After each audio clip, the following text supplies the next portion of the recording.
Hey there yarn lovers, it's Gary and I'm coming to you from a happy place, the Yarn Corner here on Vancouver Island in Canada. So welcome. Today is Wednesday, January the 18th, 2023, and this is video number 172. How are you all doing? I hope you're well and staying safe. I'm super excited about this episode because as I've been working on for many months now, writing up my notes on a special crochet stitch that I've been working on, a wrap, and it's called the Festive Dragon Wrap. Now, you may have seen a couple of prototypes over the course of since August, and then I did another one, I believe, in, I'm going to say October-ish time. So some friends on YouTube wanted me to write up some notes. I think I did some concise notes here for telling how I managed to get through it. Now, I'm not a pattern writer, so I don't tech edit anything and I don't get anything proofread or tested. So I am just releasing these notes as a recipe.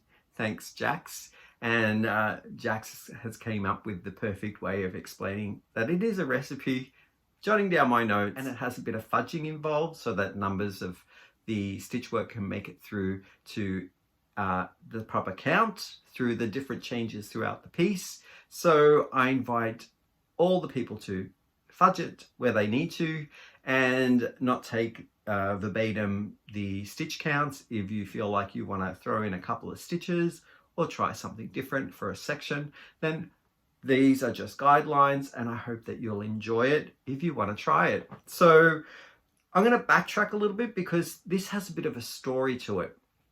3 years ago, I did my one and only first tutorial.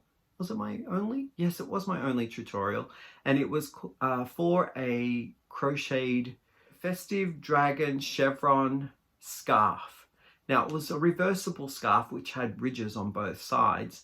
And I came up with the idea because I was learning two stitches that I really love. It was Celeisha Ryan's Feel Festive Shawl, and then it was the Dragon Belly Shawl by Johanna Lindahl.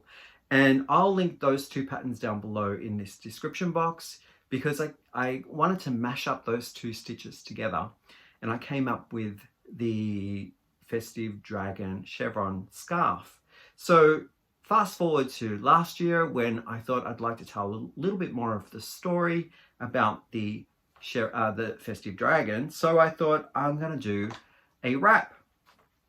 And I was encouraged by Jaxie, and she has a YouTube channel called Creations by Jax. Hi Jax, to try a chevron, which is more than just one point, like one chevron through the scarf.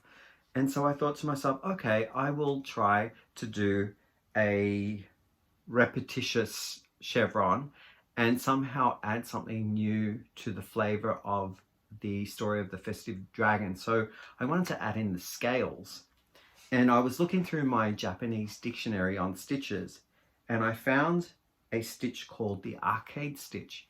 Now, I'll link the pattern, the book, to where I found that pattern as well. It's called 1000 Japanese Crochet and Knit Stitches. And so this was the first prototype in August of last year. Now this wrap is probably close to 6 feet long, not quite 6 feet long. And the depth is probably around 18 to 20 inches. I was thinking that this was quite a short wrap, that it wouldn't sort of like hang or drape nicely, but it was a good prototype for me to figure out how I was gonna do the sections.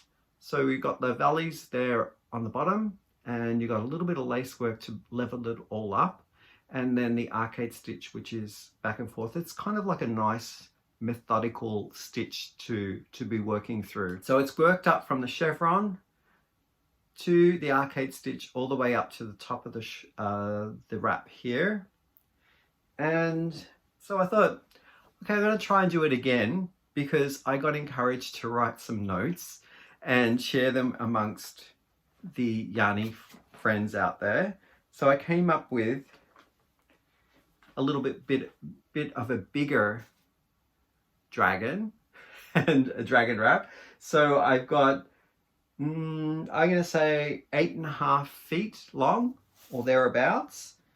And it's going to wrap nicely. You won't have to kind of cinch it so that you're kind of trapped in it, or yeah, it's just going to drape nicer when it's a bit longer. And I did a little bit of different lace work.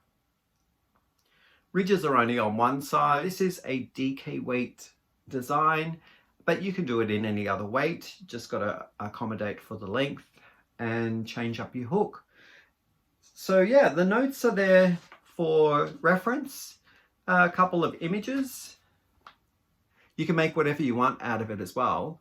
You can switch it up, change it up. I encourage to do fudging where you feel that the count is off.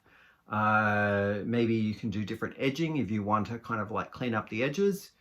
I make some recommendations on what I have done with my picot edge on the baseline of the chevrons, and then a single crochet around the sides to kind of like neaten it all up.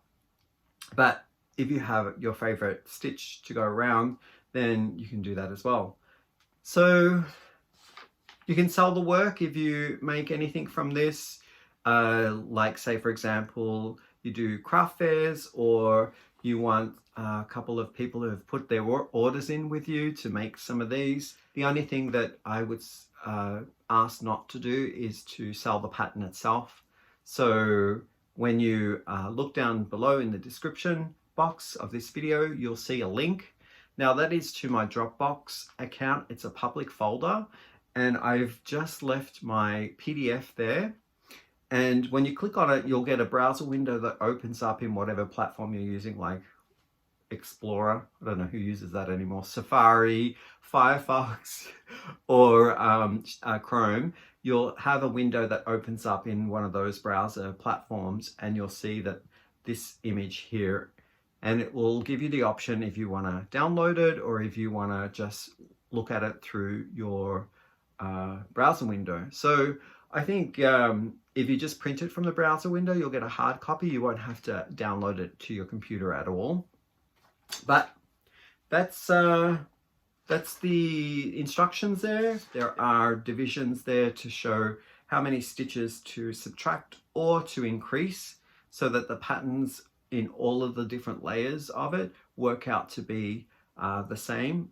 However you lengthen it or you decrease it. So there's 36 stitches in the pattern that relates to all of the sections.